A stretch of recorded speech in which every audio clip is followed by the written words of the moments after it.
Wala nang intro-intro. Nanginginig na sa takot si Mang Jojo. Gawa ng nakakatakot yung boses nung kaibigan ni Amay. Bukod pa ron, nakakadiri din ang itsura nito. Napakarami niyang galis sa magkabilang braso niya. Tapos yung muka, punong-puno ng peklat. Wala pa ring tigil sa pagtawa yung kaibigan ni Amay. Ito namang si Amay, humingi ng pasensya sa inasta ni Mang Jojo. Nakakahiya talaga kasi yung ginawa niya eh. Sa harap pa ng kaibigan ni Amay, nagsisisigaw siya na may ulo ng tao yung niluluto. Eh kung tutuusin, malagkit na kanin lang naman yun, di ba? Papaanong magkakasya yung ulo doon? Kung may ulo man, dapat aangat ka agad yun. Pero wala naman silang nakikita eh. Dahil sa ingay ni Mang Jojo, nagsilabasa na yung mga tao sa bahay ng kaibigan ni Amay. Mga nakasambako lang mukha nun at parang nagagalit sila kay Mang Jojo. Tanong nung pinakamatanda, Ano ba yung ingay? Bakit may sumisigaw dyan? buti na lang, sinalo siya ng kaibigan ni Amay at sumagot ito doon sa matanda ng, wala naman Natisod lang yung kaibigan ni Amay, kaya napahiyaw. Magsasalita pa sana yung matanda nang sumenyas yung kaibigan ni Amay na ipasok na yun sa loob. Kaya hinila siya ng ibang kamag-anak nun papasok sa loob ng bahay nila. Pagtalikod nung matanda, nakita ni Mang Jojo na may nakatarak na kutsilyo sa bewang nun. Hindi isa, kundi 4 na malalaking kutsilyo. Kinamot-kamot niya yung mata niya. Baka kasi namamalikmata na naman siya eh. Pero hindi. Totoong may nakatarak na mga kutsilyo doon sa matanda. Sinarili na lang niya yung nakita niya. Nakakahiya na kasi yung ginawa niya tapos dadagdagan pa niya. Ramdam niyang medyo tagilid na yung kinalalagyan niya. Kasi hindi naman siya nakakakita ng ganun noon eh. Yun lang yung unang pagkakataon. Kahit anong pagpapakalma ang gawin niya sa sarili niya, patuloy pa ring nanginginig ang buong katawan niya. Bigla na lang siyang siniko ni Ruben. At ang sabi nito, Jo, tingnan mo. Pag-angat ng ulo ni Mang Jojo, nakakita siya ng 2 dalagang naglalakad at may bitbit silang bilaong may pinatuyong dahon.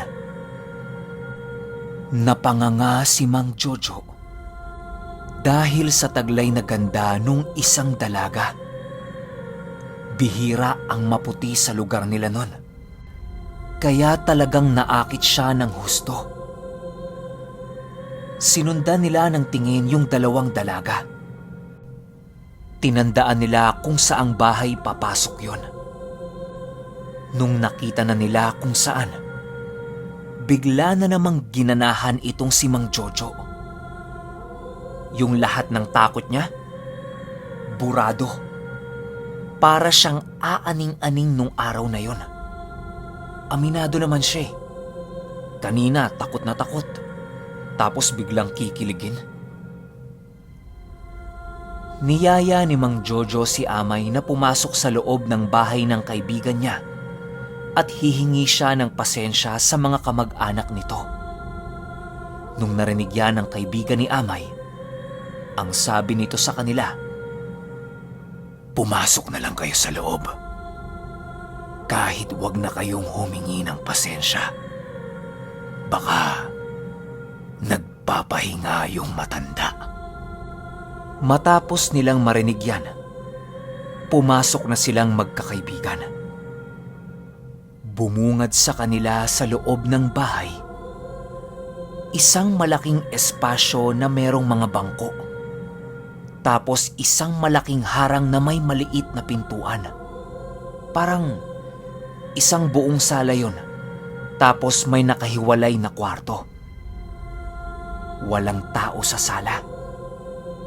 Inaasahan nila ando doon yung mga kamag-anak nung kaibigan ni Amay. Inisip na lang nila, baka nasa kabilang kwarto. Umupo si Mang Jojo sa tabi ng malaking harang. Tapos katabi niya si Ruben. Nakakaamoy na naman siya ng kakaibang amoy. Yung parang may nagluluto ng papaitan. Ganon yung amoy. Mabango siya pero alam mong mapait yung lasa. Bumulong siya kay Ruben. Ang sabi niya, "Ben, ang bango ng niluluto sa loob, no? Bakit kaya sa loob nila niluluto? Parang wala namang singawan ng usok yung kwarto eh." Sinasabi niya yan habang pilit niyang dinudungaw yung maliliit na butas ng kwarto. Lumipas pa ang ilang minuto. Nagpaalam si Amay sa kanila na lalabas na muna siya para kausapin yung kaibigan niya. Hihingi na rin siya ng almusal. Nagugutom na kasi siya. Sumang-ayon naman sila dito. Dala ng kainipan. Itong si Mang Jojo, hindi pa rin tinitigilan yung mga maliliit na butas nung malaking harang. Panay pa rin ang silip niya. Hindi niya kasi makita kung ano bang meron sa loob nun eh. Bukod sa madilim, amoy papaitan, may naririnig din siyang parang hinihingal. Iniisip niya yun yung matandang lumabas kanina pero bakit hindi nila tinutulungan yung isang kamag-anak nilang nagluluto sa labas? At saka, asan pa yung ibang miyembro ng pamilya niya?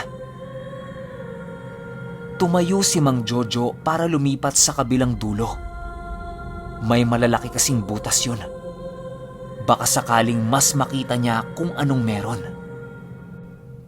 Pagsilip niya sa isang butas na sakto yung mata niya, nakita niyang napakadilim pala talaga nung loob. May pumapasok mang liwanag doon, nanggagaling lang din sa maliliit na butas. Sinaway na siya ni Ruben. Ang sabi nito sa kanya, "Hoy, tigilan mo na nga yan. Mamaya may lumabas dyan, mahuli ka pa." Tumingin si Mang Jojo kay Ruben at sumagot ito ng, "Kung may lalabas dito, makikita ko. E di, makakatago ko, di ba?" Pagbalik niya ng tingin sa butas, may nakita siyang isang malaking pulang-pulang mata. Nanginginig at nakatitig din sa kanya. Dilat na dilat ang matang yun na parang galit na galit. Ramdam ni Mang Jojo na tinulak noon yung harang na naghihiwalay sa kanilang dalawa. Ayun, bagsak si Mang Jojo. Tumama yung balakang niya sa sahig. Nagulat si Ruben kaya inalalayan niya ito. Paghawak ni Ruben sa balakang ni Mang Jojo, bigla na lang itong napahiyaw. Gawa ng sobrang sakit pala nung pagkakabagsak niya. Narinig ni Amay yung sigawan nila, kaya napapasok ito sa loob ng bahay. Tanong niya, "Oh, bakit? Ano nangyari?" Sagot ni Ruben, "Si Jojo, bigla na lang tumumbay. Panay kasi ang silip doon sa loob. Ayaw makinig sa akin. Ang sabi ni Amay. Ano ba kasing sinisilip mo dyan? Aaray-aray pa si Mang Jojong nagsalita ng, tinitingnan ko lang yung kwarto eh. Tapos, may nakita akong... Biglang singit na naman yung kaibigan ni Amay. Ang sabi nito, hindi mo kayang tumayo. Sandali lang. Ako dyan. Pinatabi niya si Ruben. Tapos siya ang humawak sa likod ni Mang Jojo. Tinapik niya yon ng 3 ulit. At sinabi niya kay Mang Jojo na subukan niyang tumayo. Lahat sila nagulat. Nung nakatayo si Mang Jojo na walang iniindang kahit na anong sakit. Lahat sila napatitig sa kaibigan ni Amay. Ang sabi lang nun, luto na yung mga pagkain. Pwede na tayong kumain. Tapos inuman na kaagad.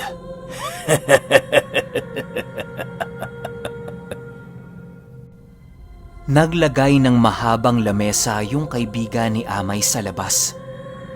Tapos nilagyan niya yon ng maraming dahon ng saging. Pinuwesto niya sa gitna yung niluto niyang malagkit na kanin. Tapos sa gilid nun, maraming iba't ibang klase ng ulam na hindi nila alam yung luto at hindi nila alam kung anong karne yung ginamit. Nung nakaupo na sila sa labas, bigla kaagad kumain si Amay at Ruben. Gutom na eh. Si Mang Jojo naman kinakapa-kapa pa yung likod niya. Takang-taka kasi siya kung papaano biglang nawala yung sakit. Nung kakain na siya, nakita na naman niya yung magandang dalaga. Sa pagkakataong ito, papalapit na yon sa kaibigan ni Amay. Meron itong daladalang lalagyanan ng pagkain. Tapos iniabot niya sa kaibigan ni Amay. Tanong ng kaibigan ni Amay dito, "Oh, salamat ah. Ano ba to?"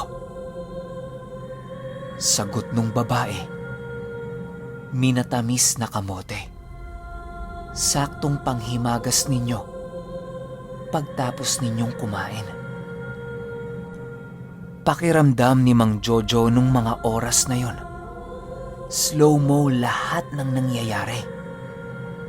Gandang-ganda siya doon sa babae.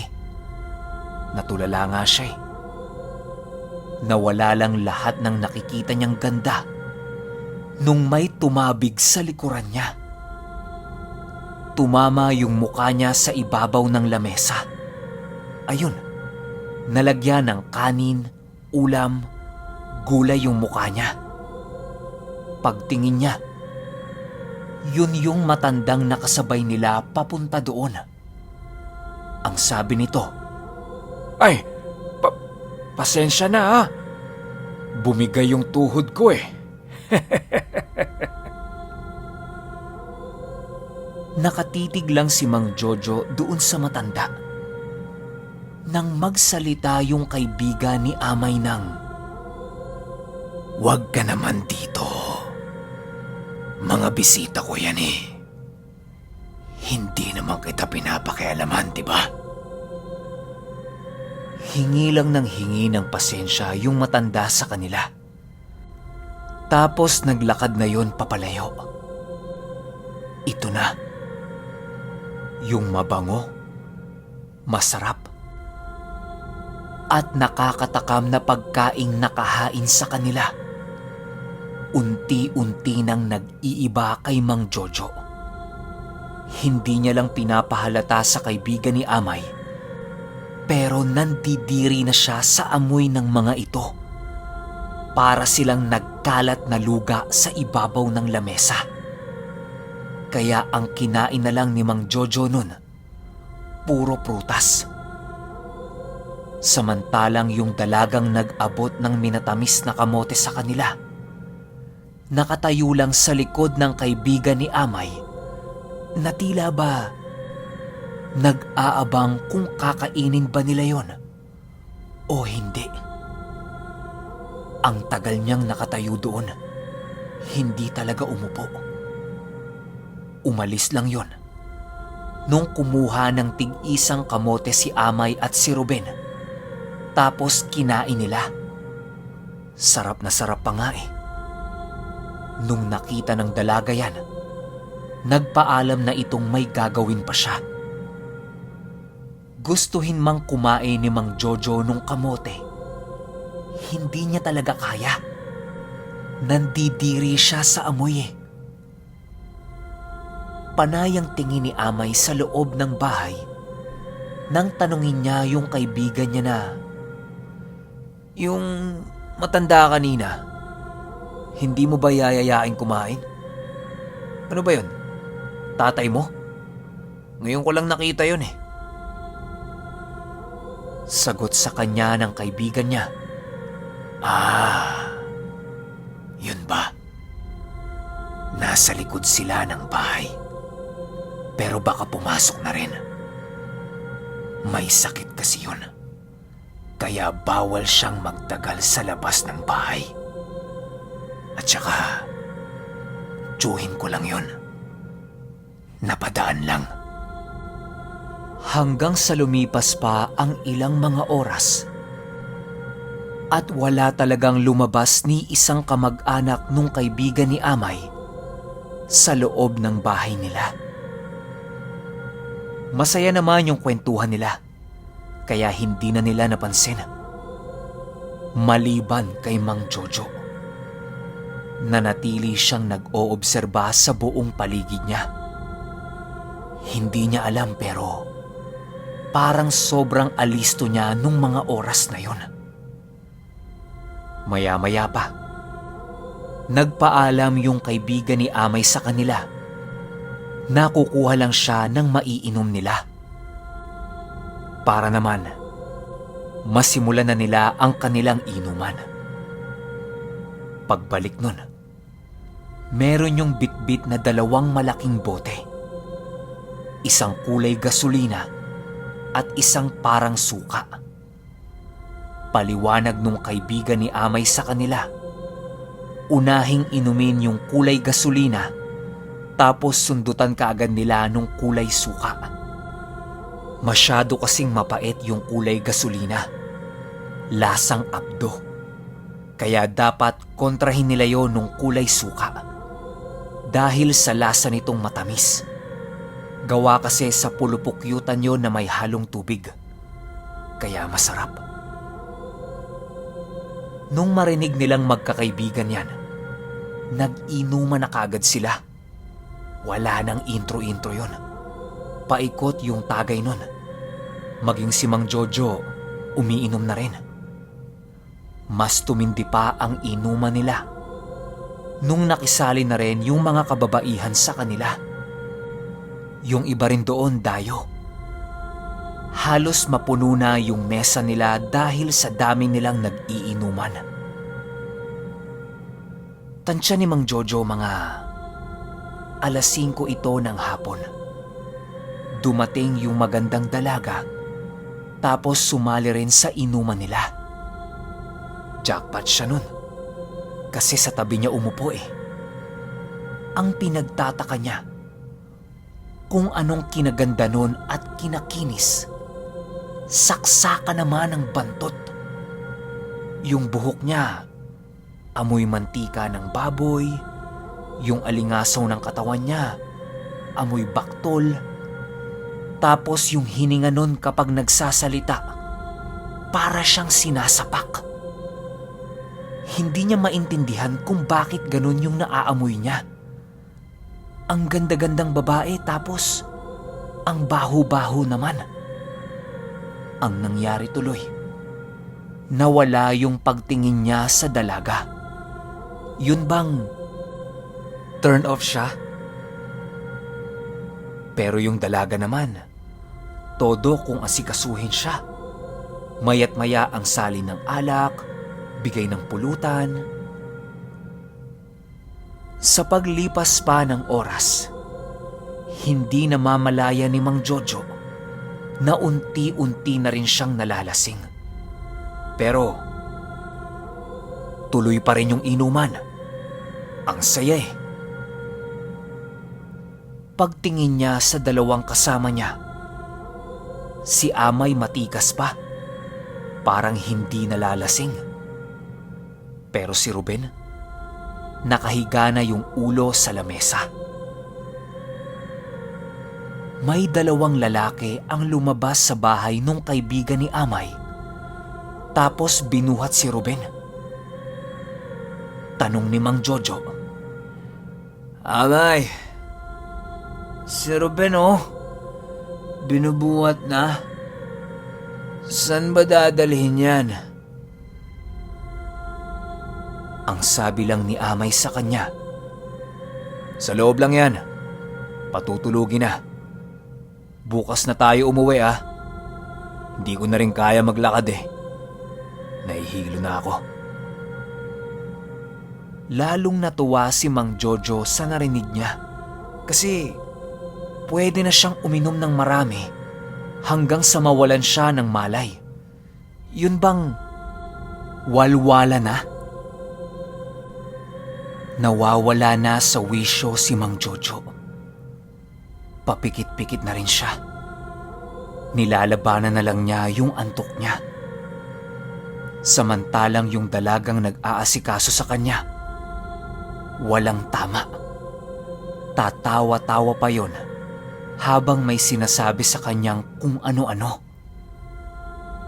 Pagtingin ni Mang Jojo kay Amay, kumakain na naman yon ng kamote pero masama na ang titig sa kanya. Ilang segundo pa ang lumipas. Tuluyan nang nawala ng malay si Mang Jojo dahil sa kalasingan. Laking pasasalamat na lang niya talaga nung gabing yon dahil bumagsak siya papatalikod sa lamesa. Kaya yung katawan niya tumama sa lupa. Nagising siya nun. Narinig niya kasi na ang lakas ng mga tawanan nung nasa lamesa. Tapos pakiramdam niya, nasusuka pa siya. Nagpaalam si Mang Jojo na susuka muna siya saglit. Hindi na niya kaya eh. Tumakbo siya noon sa gilid ng bahay. Suka siya ng suka. Sa kakasuka niya, pakiramdam niya, hindi na siya lasing, nawala yung hilo niya, at saka ang gaan ng pakiramdam niya. Umupo muna siya saglit doon para huminga ng malalim. Nang may narinig siya sa loob ng bahay na parang may sinisikmuraan. Yung tunog na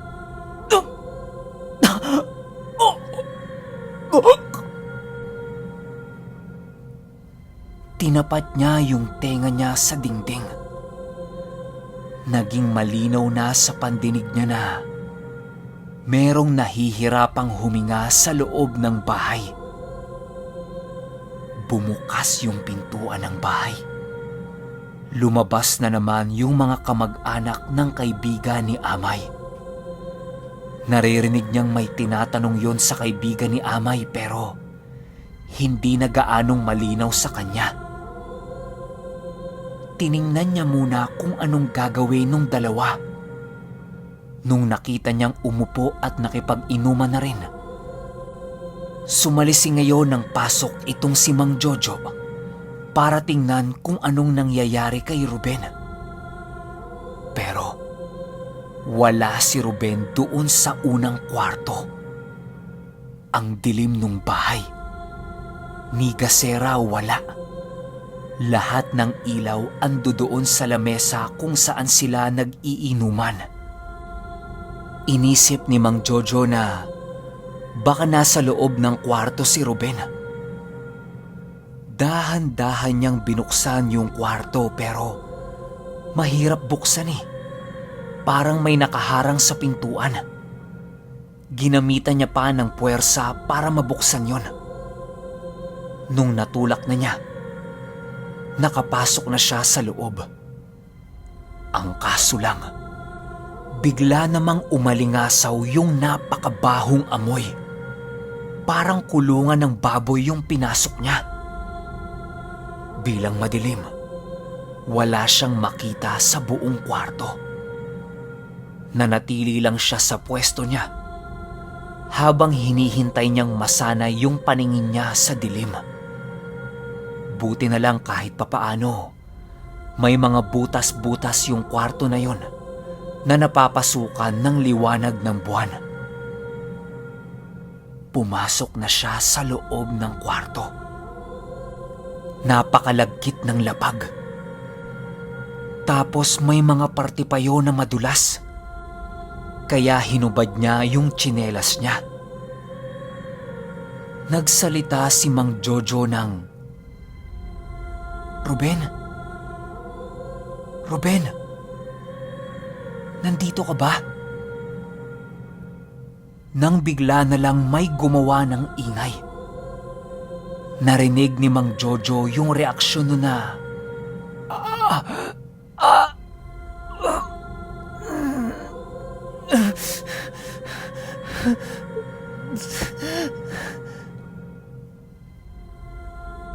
parang tumatagilid siya tapos sakit na sakit.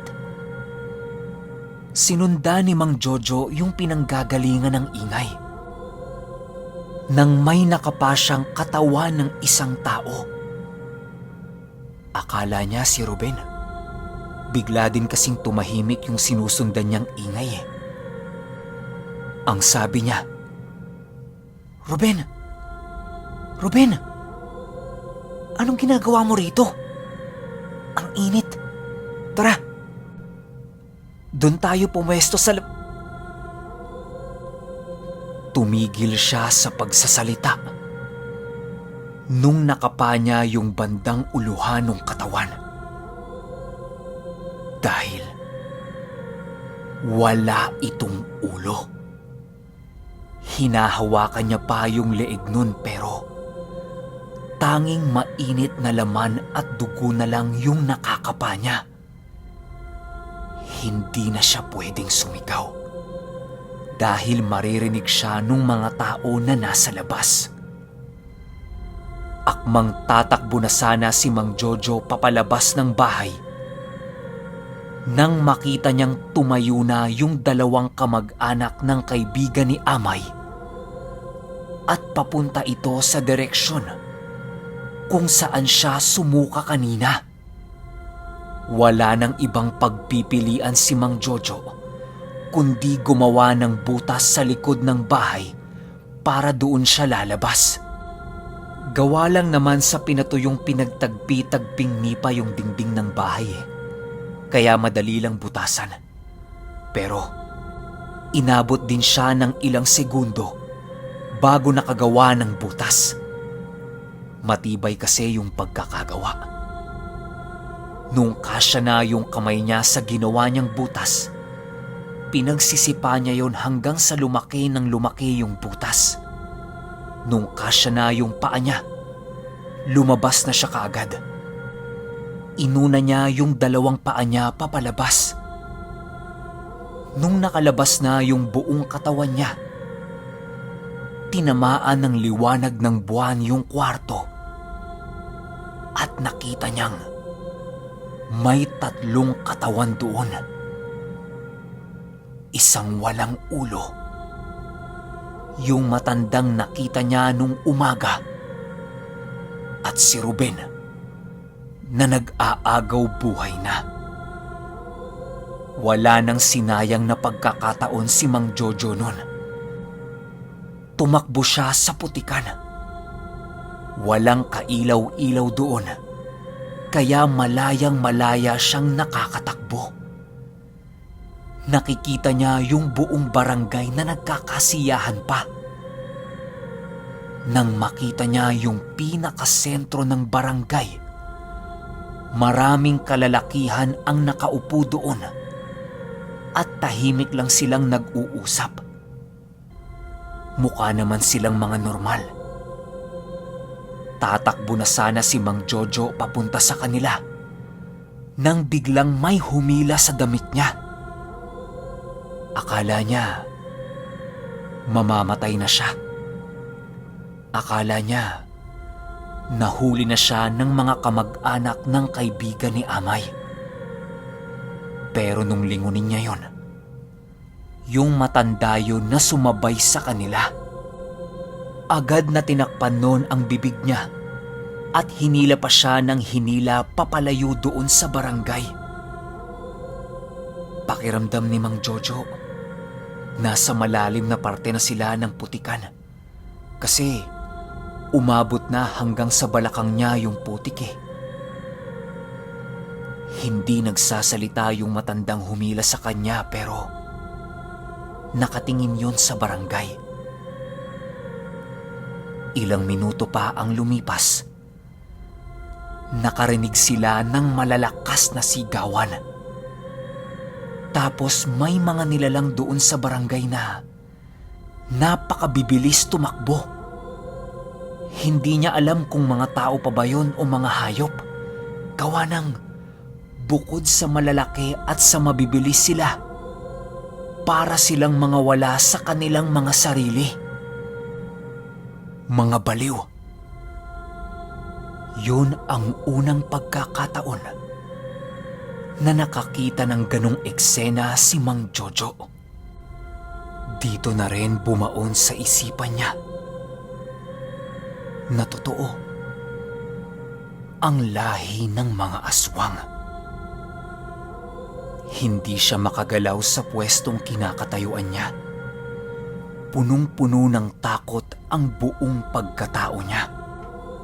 Bumalik lang siya sa wisyo nung merong tinuktok sa ulo niya yung matandang humila sa kanya.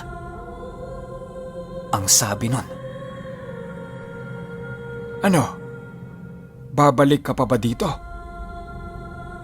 Kung iniisip mong panaginip yang nakikita mo, subukan mong gisingin yang sarili mo. Malay mo, panaginip lang, di ba?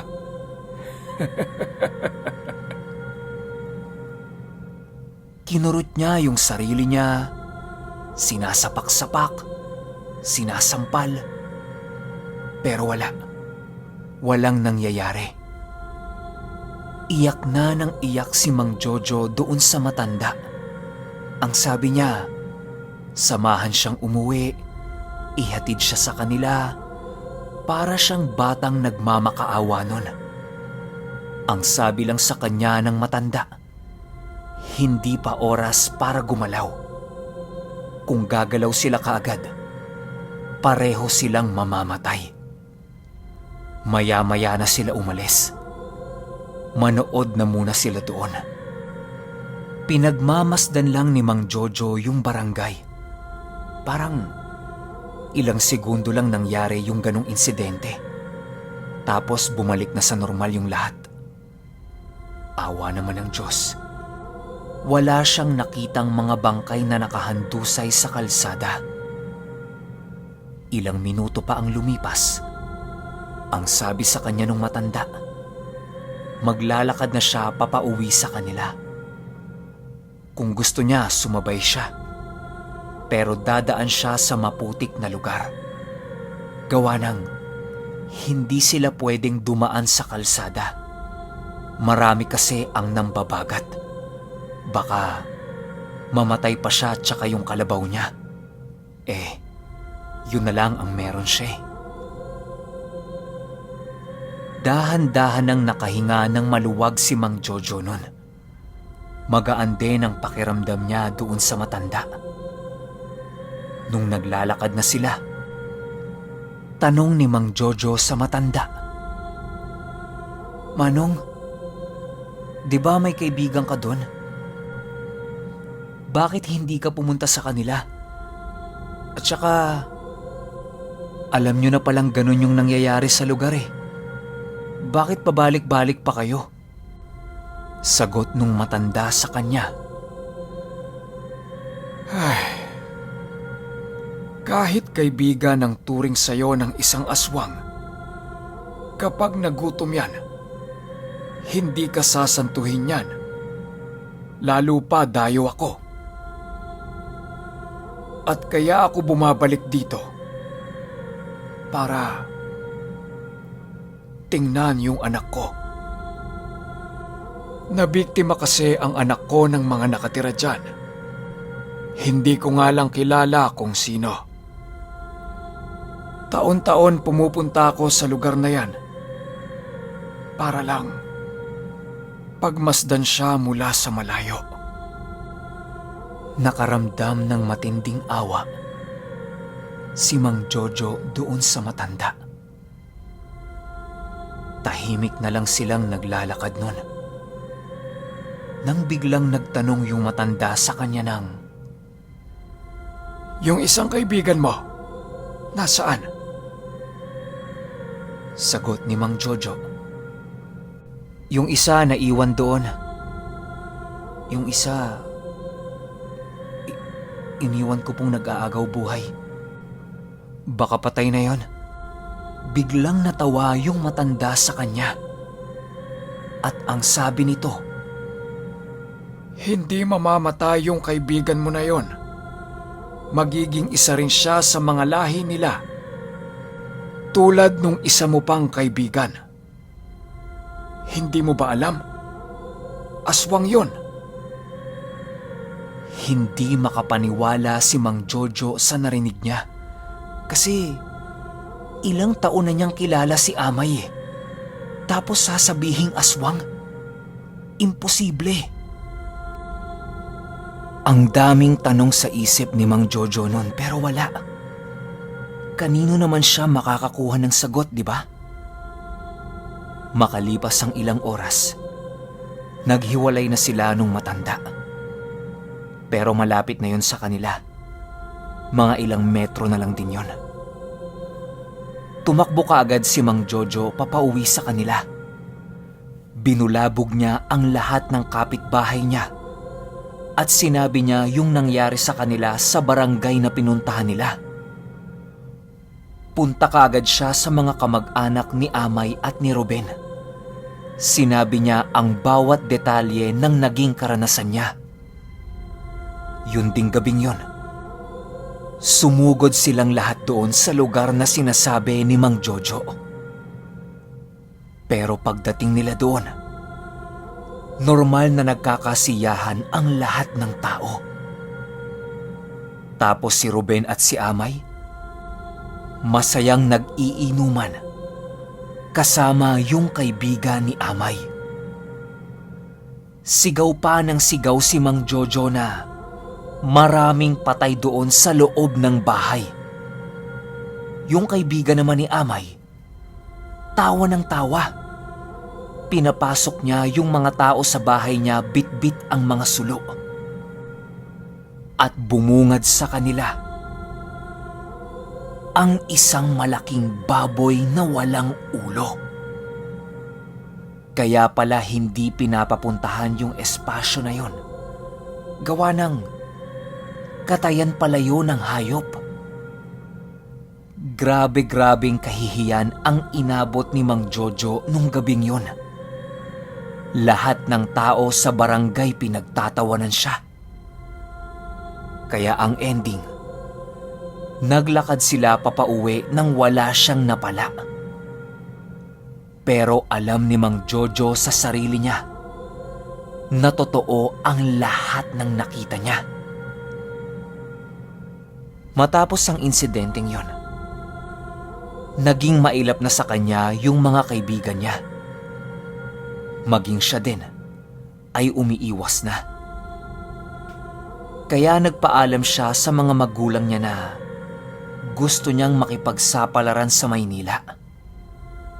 Pero kahit ngayong may edad na si Mang Jojo, hinding-hindi niya malilimutan yung naging karanasan niya doon.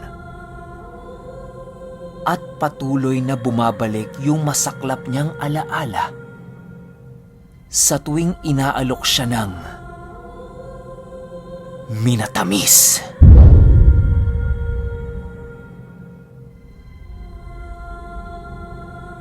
Okay, opinyon ko sa kwento. Ang haba. Sabi ko sa inyo, mahaba eh. Hindi ko lang alam yung parte na, nalinlang ba siya ng mga aswang? Nalinlang ba ng mga aswang yung mga sumugod sa kanila? Sino ba yung matanda? Totoo ba yung matanda? Imahinasyon din ba ni Mang Jojo yung matanda? O dahil kaya nangyari yon kay Mang Jojo dahil sa sobrang pag-iisip niya? Hindi kaya? Pero may mga senyales na merong aswang eh. Ewan ko, parang mind game yung kwento eh, di ba? Ang ganda kasi kakaiba siya sa lahat ng narinig kong kwento. Importante dito ngayon, ang lahat ng mga opinyon nung mga solidong nakikinig talaga. Kung may opinyon kayo dito, tapos napukaw yung atensyon ko, ilalagay ko kayo sa pinned comment. Yun lang. Hanggang sa susunod na kwento. Salamat.